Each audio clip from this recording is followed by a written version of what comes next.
I got so much motherfucking design on right now. Bring it down, bring it back, make it clap. I got 3 old thoughts, new block, where that thing. Bitches on my line, and you know. Hai, Assalamualaikum dan salam sejahtera.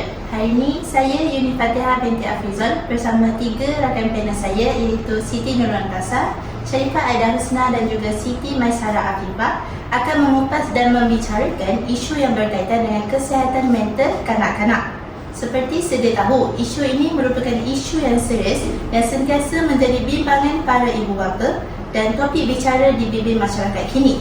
Terdapat pengkaji menyatakan bahawa kesihatan seseorang itu berada dalam keadaan yang sempurna dari segi jasmani, mental, sosial, emosi dan rohani. Walau bagaimanapun, sekiranya masalah dari aspek-aspek yang dikatakan sebentar tadi tidak dapat diberikan perhatian, maka kesempurnaan dan kesejahteraan tadi tidak dapat dicapai. Jadi di sini apa saudari Siti Nurantasa ingin kongsikan dan faham dengan apa itu kesihatan mental terhadap kanak-kanak. Silakan Siti Nurantasa. Terima kasih Yuni Fatihah. Bagi pandangan saya, seseorang individu tidak semestinya perlu kesihatan mentalnya yang baik untuk sepanjang hayat.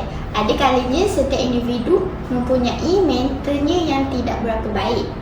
Padanya seperti seorang individu yang bekerja dan seorang individu yang tidak bekerja.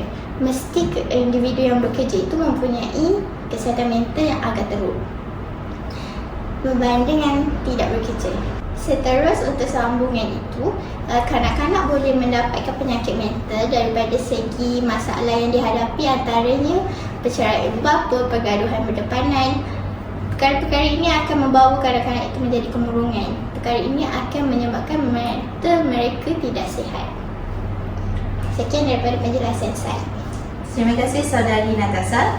Seperti sedia tahu, kesihatan mental terhadap kanak-kanak kebiasaannya terjadi disebabkan orang sekeliling atau orang terdekat seperti ibu bapa, ahli keluarga, guru dan juga rakan yang menjadi pendorong utama terjadinya isu mental dalam diri kanak-kanak. Jadi saudari Aida boleh terangkan dengan lebih terperinci punca-punca dan sebab utama yang memberi impak negatif terhadap kanak-kanak sehingga menjejaskan emosi dan mental dalam kehidupan seharian mereka. Itu silakan. Bagi menjawab persoalan, antara punca-punca masalah kesihatan mental kanak-kanak adalah masalah keluarga, iaitu konflik antara ibu bapa. Hal ini kerana ibu bapa sering bertengkar di hadapan kanak-kanak. Hal ini juga dapat mengubah tingkah laku kanak-kanak menjadi kemurungan.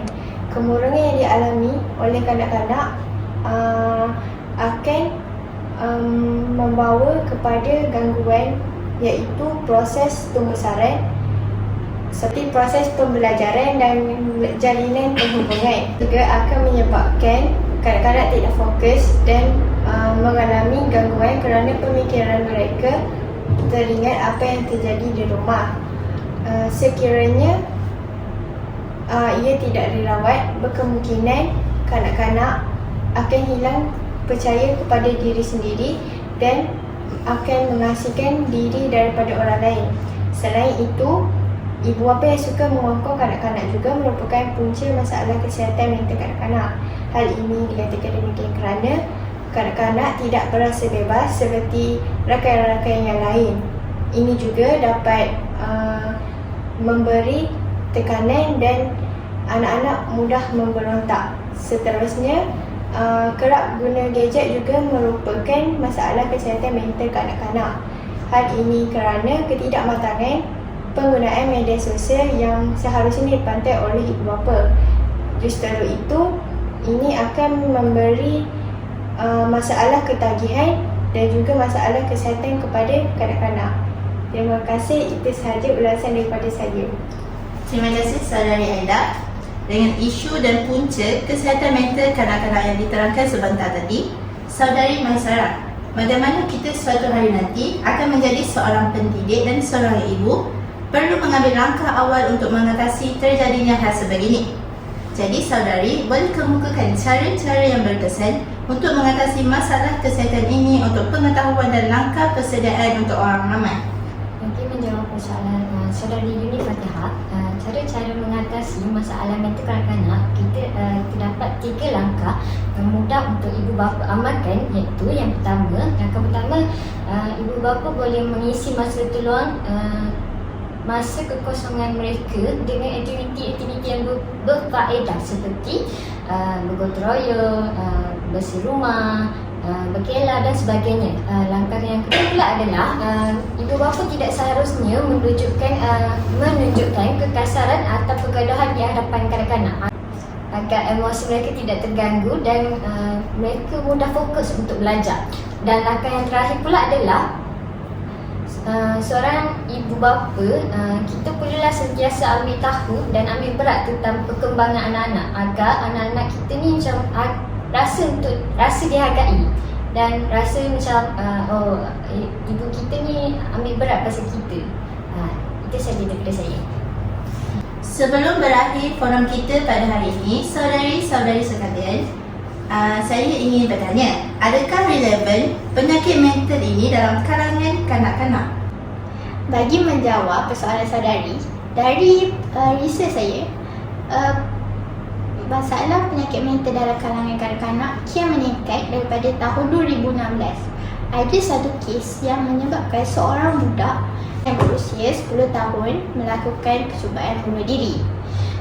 Hal ini kerana kanak-kanak ini stres kerana perceraian antara ibu dan bapa. Kanak-kanak ini tiada rekod masalah mental, tetapi disebabkan masalah itu, kanak-kanak itu membuat keputusan untuk membunuh diri.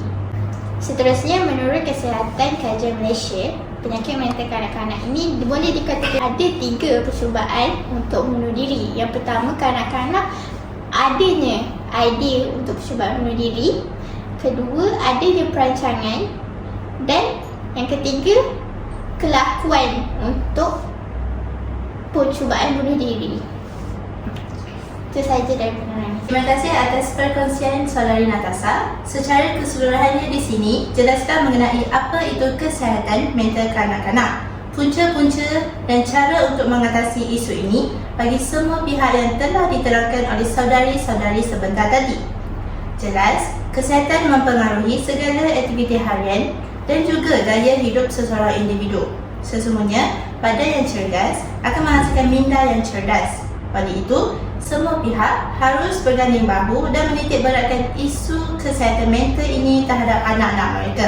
Sekian itu saja perkongsian daripada kami. Terima kasih juga untuk saudari Natasha, saudari Aida dan saudari Siti Maisarah atas perkongsian isu berkenaan kesihatan mental dalam diri kanak-kanak. Sekian, terima kasih. Make it clap. I got 3 old thoughts, new block.